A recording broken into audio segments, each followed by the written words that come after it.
മാനെ നീ കേക്ക് അല്ല വേണ്ട നീ കാണാം.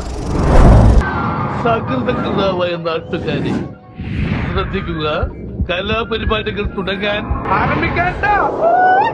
ഓ ശിവ ശിവ മഹാശിവ അയോധ്യ ദേവ നോം എന്തായി കേക്കണേ? മോദിജിയുടെ പ്രസംഗം ബോറെന്നോ? ഇത് കലികാലം തന്നെ.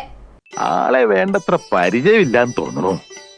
നമ്മുടെ 56 ഇഞ്ചിനെ സംബന്ധിച്ചിടത്തോളം എന്തോ ഒരു കഷ്ടകാലം വട്ടം ചുറ്റി നടക്കുന്നുണ്ട്. കവടി നിരത്തി കണ്ടതല്ല കേട്ടോ, നേരിട്ട് കാണുന്നതാ. അതാണല്ലോ ഇപ്പൊ ദിവസവും കാണുന്നത്. നീ എവിടെ പരിപാടി അവതരിപ്പിച്ചാലും ഇത് തന്നെയാണല്ലോ നിന്റെ വിധി.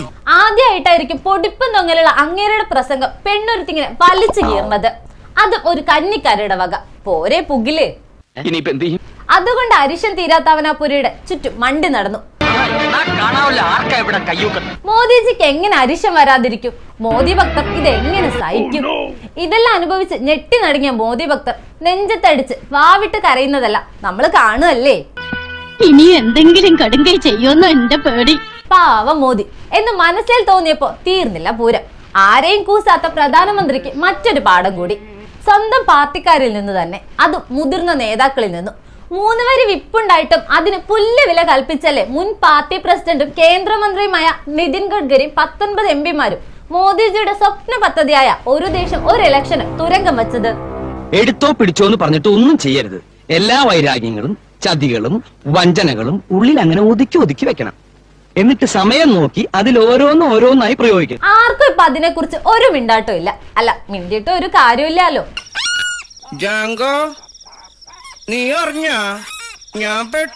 അന്നേ ദിവസം രാത്രി ഇന്ത്യയിലെ വിവിധ ഭാഷാ ചാനലുകളിൽ നടന്ന അന്ത്യചർച്ചയിൽ BJP പ്രതിനിധികൾ പൊതുവെ മൂകരായിരുന്നു.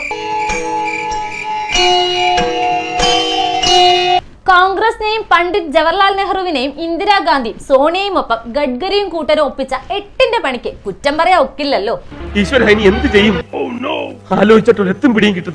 ഇക്കാരണത്താൽ BJPയുടെ വാട്സ്ആപ്പ് യൂണിവേഴ്സിറ്റി സംഘങ്ങൾ പകച്ചു നിന്നതും ഫേസ്ബുക്ക് പ്രവാചകർ കണ്ട വഴി ഓടിയതും കൗതുക കാഴ്ചയായിരുന്നു.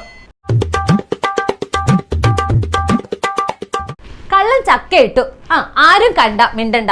എന്തോ മോദി കഴിഞ്ഞാൽ പ്രളയമെന്ന് ഇത്രയും നാൾ അവകാശപ്പെട്ടിരുന്നവർ തങ്ങളുടെ നേതാവിന് കൊടുത്ത ഷോക്ക് ട്രീറ്റ്മെന്റ് കണ്ട് എങ്ങനെ പ്രതികരിക്കണം എന്നറിയാതെ മൂക്കുകൊണ്ട് ഇക്ഷ എണ്ണ വരയ്ക്കുന്ന കാഴ്ച നമ്മുടെ മനസ്സിനുള്ളിൽ തന്നെ ചിരിപൂരത്തിന് വക നൽകുന്നതാണ്.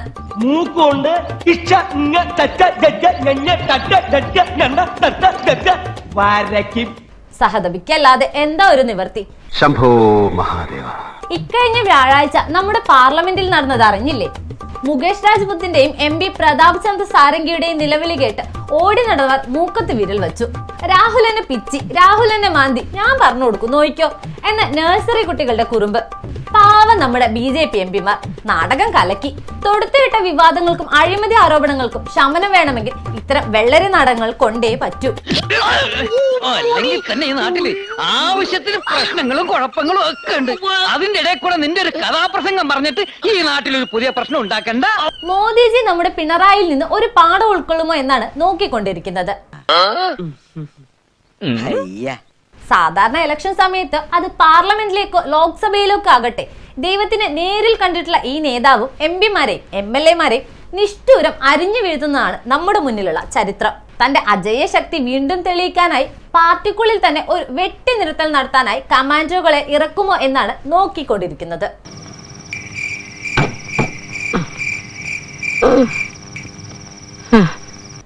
ഇതിപ്പോ ഇല്ലത്തുനിന്ന് പുറപ്പെടുകയും ചെയ്തു, അമ്മ തൊട്ട് എത്തിയതുമില്ല. എത്താൻ പ്രതിപക്ഷം ഒട്ട് സമ്മതിക്കുന്നുമില്ല. അതാണ് മോദി അമിത്ഷായുടെ ഇപ്പോഴത്തെ സ്ഥിതി. കലികാല വൈഭവം എന്റെ ദേവോ. അത് പറയുമ്പോൾ തന്നെ ആ SFIO ചെയ്ത പണി നിങ്ങൾ കേട്ടോ മാളോരെ? നമ്മുടെ ഇരട്ടച്ചങ്ങന്റെ മകൾ നടത്തിക്കൊണ്ടുവന്ന സ്ഥാപനത്തിന് കരിമണൽ കൊണ്ടുപോകുന്നതുമായി ബന്ധപ്പെട്ട് കുംഭകോണത്തിന് CMRL ചുമ്മാ കുറച്ച് നോക്കുകൂലി അങ്ങ് കൊടുത്തുപോയെന്ന് ആ ദില്ലി ഹൈക്കോടതിക്ക് മുന്നിൽ ഒരു തുറന്ന പ്രസ്താവന. അല്ല, നോക്കുകൂലി നമ്മുടെ പാർട്ടി പൊതുവെ അംഗീകരിച്ചിട്ടുള്ള ഒന്നാണെങ്കിലും SFIOയുടെ കണ്ടുപിടുത്തം ഇത്തിരി കടുത്തുപോയില്ലേ എന്നൊരു സംശയം. അത്തരത്തിൽ കൈമാറിയ പണം ഒരു പ്രമുഖ രാഷ്ട്രീയ നേതാവിനെ സ്വാധീനിക്കാൻ വേണ്ടി ആയിരുന്നു എന്നുള്ളത് കേരളത്തെ ഒരു രീതിയിലും ഞെട്ടിച്ചതുമില്ല. ഞാനൊരു സത്യം പറഞ്ഞ് വിശ്വസിക്കൂ. ഹേ, നമ്മൾ ഇതത്ര കേട്ടിരിക്കുന്ന എന്ന ഭാവത്തിനപ്പുറം ഒരു പ്രതികരണവും കണ്ടതുമില്ല. മൗനം വാചാലമാണല്ലോ. അതുകൊണ്ടായിരിക്കാം നമ്മുടെ ഗോവിന്ദൻ മാഷും ബാലേട്ടനും ഇതുവരെ ഒരക്ഷരം ഉരുവിടാത്തത്. മനുഷ്യ മനസ്സിനെ തിരുമേനിയോളം അടുത്തറിഞ്ഞിട്ടുള്ളവരിലാണ് ഞാൻ എന്റെ ഗുരുക്കന്മാരെ കാണുന്നത്. ഇതെല്ലാം അവരുടെ ഭാഷ്യത്തിൽ ഒരു പ്രതികരണം ഉണ്ടായാൽ ഒരു മാധ്യമ സിൻഡിക്കേറ്റ് സൃഷ്ടി മാത്രമാണ്. ഏത് ദാണ് മാധ്യമ സൃഷ്ടി. പിണറായി ഭരിക്കുന്ന ആഭ്യന്തര വകുപ്പിലെ കോലാഹലങ്ങളും രസകരമായിരുന്നു ഈ കഴിഞ്ഞ വാരം. വെറുതെ ഒരു സായാഹ്നത്തിൽ ഒരു ഗുണ്ടാ നേതാവിന്റെ ആതിഥ്യം സ്വീകരിച്ച് ബാറിലെത്തി മദ്യപിച്ച് 2 CIമാർ തമ്മിലുള്ള കൂട്ടത്തല്ല്. വിശേഷം തന്നെ. വീണ്ടും മൗനം. നമ്മുടെ പാർട്ടിക്ക് വേണ്ടി RSS നേതാവിനെ കണ്ട പോലീസ് യജമാനും കിട്ടി ഒരു പൊൻതൂവൽ. താൻ ഉയർത്തിയ വിവാദങ്ങളുടെ ഭാഗമായി ലോ ആൻഡ് ഓർഡർ തസ്തികയിൽ നിന്ന് തല നരഴിക്ക് അടുത്തൊഴിവ് വരുന്ന DGP സ്ഥാനം പിണറായിയുടെ കൂട്ടരങ്ങ് സമ്മാനിച്ചു. അത് സ്ക്രീനിംഗ് കമ്മിറ്റിയുടെ ശുപാർശ ഞങ്ങൾ വള്ളിപുള്ളി വിസർഗം മാറ്റാതെയാണല്ലോ ആ തീരുമാനം ഉണ്ടായത്. കേരളീയർ പൊതുവെ അത് ചിരിച്ചു തള്ളിയെങ്കിലും ഇത് ഒരാളിൽ മാത്രം ഞെട്ടലുണ്ടാക്കി. ഇതിനിടയിലാണ് ഒരു ദുസ്വപ്നം കണ്ട പോലെ നമ്മുടെ നിലമ്പൂർ MLA ആയ PV അൻവർ ഞെട്ടിപ്പോയത്. ആ ഞെട്ടലിൽ അത് വിളിച്ചു പറയാനും അദ്ദേഹത്തിന് ഒരു മടിയുമില്ലായിരുന്നു. തന്റെ രാഷ്ട്രീയ ജീവിതം ഒരു കരയ്ക്ക് എത്തിക്കാൻ പെടാപ്പാട് പെടുമ്പോഴാണ് പിണറായിയും കൂട്ടരും ഈ ജാലവിദ്യ. വഞ്ചൂരിലെ റോഡ് ബ്ലോക്ക് ചെയ്ത് സമ്മേളനം നടത്തി പാർട്ടി.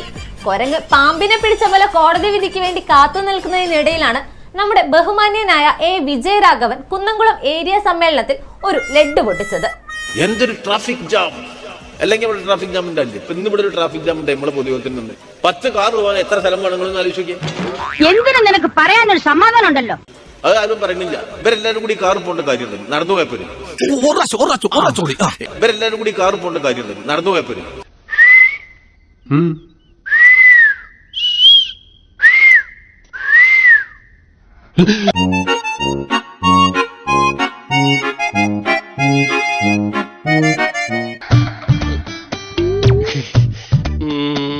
സാധാരണഗതിയിൽ പച്ചവെള്ളം ചവച്ചു കുടിക്കുന്ന ഒരു വ്യക്തിയാണ് ഈ വിദ്വാൻ.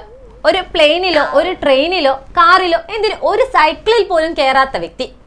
എവിടെയെങ്കിലും പോണെങ്കിൽ ഇടതുവശത്തിന്റെ ഓരം പിടിച്ച് ഇലക്ട്രിക് പോസ്റ്റ് എണ്ണി ആവശ്യങ്ങൾക്ക് പോവുകയും തിരികെ മടങ്ങുമ്പോൾ വലത്തുവശത്തെ പോസ്റ്റ് എണ്ണിയും സായുജ്യം കാണുന്ന ഈ പോളിറ്റ് ബ്യൂറോ അംഗം. കൂടെ ഒരു പുഞ്ചിരി. എന്താ ചേല്? ഞാൻ വേറെ ഒന്നും ചെയ്തില്ല, ഇത്രേ ചെയ്തുള്ളൂ. അതിനാണ് ഇവന്മാർ ഇങ്ങനെ ബഹളം വെക്കുന്നത്. സഖാവെ സമ്മതിക്കണം, ഈയിടെയായി നമ്മുടെ സഖാക്കന്മാരൊക്കെ വിടുവായ്ത്തരം കൊണ്ട് കമ്മ്യൂണിസ്റ്റ് മാനിഫെസ്റ്റോ തിരുത്തി എഴുതുകയാണോ എന്നൊരു സംശയം. അതൊന്നും പോരാതെ ഈ രാഘവനേമാൻ ഒരു വർഗീയ പരാമർശം നടത്തുകയുണ്ടായി.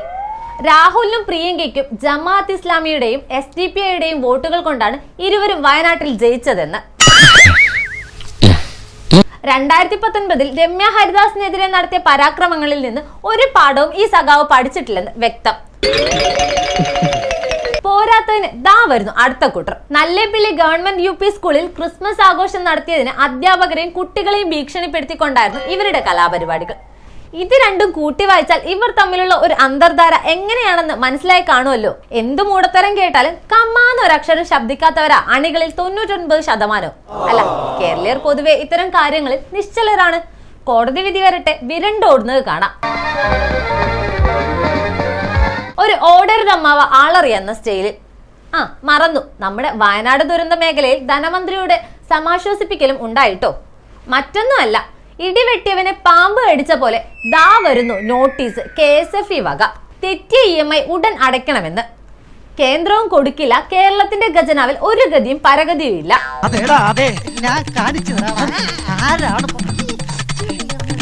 ദുരന്ത ബാധിതരുടെ കാര്യം ഗോവിന്ദ. പണ്ടേ ദുർബല, വീണ്ടും ഗർഭിണി. എന്താ അല്ലേ? തൃപ്തിയായി സാറേ, എനിക്ക് സന്തോഷായി.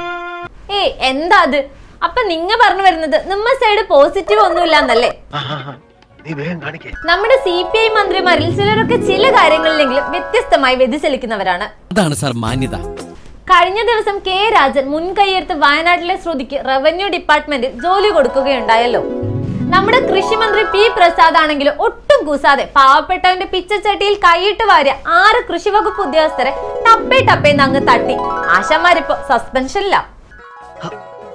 ചോദ്യപേപ്പർ ചോർച്ചയില് നിക്കക്കള്ളിയില്ലാതായിട്ടുണ്ട് ഇപ്പൊ നമ്മുടെ വിദ്യാഭ്യാസ വകുപ്പിന്. പൊതുവിദ്യാഭ്യാസവും ഇനി ഗോവിന്ദ. നമ്മുടെ തിരുവനന്തപുരം മന്ത്രി ശിവൻകുട്ടി സാറും ആരോഗ്യവകുപ്പ് അടുക്കി ഭരിക്കുന്ന വീണ മേഡവും ഒക്കെ ഇങ്ങനെ അന്തിച്ചു നിൽക്കുന്ന സമയത്താണ് പ്രസാദ് മന്ത്രിയുടെ ഈ ധീര നടപടി. അദ്ദേഹത്തിന് പാവങ്ങളായ നമ്മുടെ ഒരു ബിഗ് ബ്ലിങ്. എല്ലാവരുടെ മനസ്സിലും സന്തോഷം പകരുന്ന മറ്റൊരു വാർത്ത കൂടിയുണ്ട്. നമുക്ക് ചന്ദന ലേപ സുഗന്ധം പകർന്നു തന്ന മുൻ ചീഫ് സെക്രട്ടറിയും മലയാള സർവകലാശാല സ്ഥാപക വൈസ് ചാൻസലറായ കെ ജയകുമാറിനെ തേടി വന്ന കേന്ദ്ര സാഹിത്യ അക്കാദമി പുരസ്കാരം. ജയകുമാർ സാർ നീണാൽ വാഴട്ടെ. ഈ സന്തോഷത്തിൽ നമുക്ക് നല്ലൊരു ക്രിസ്മസ് ആഘോഷിക്കാം. വട്ടയപ്പവും താറാവിറച്ചി നമ്മുടെ മനസ്സുകളെ കുളിരണിക്കട്ടെ. ബ്ലിങ്ക് തുടരും. ഞങ്ങൾ ഇറങ്ങട്ടെ. ആയിക്കോട്ടെ, സന്തോഷായി. സബ്സ്ക്രൈബ് ചെയ്തേക്കണേ. പൊന്നു മോനെ.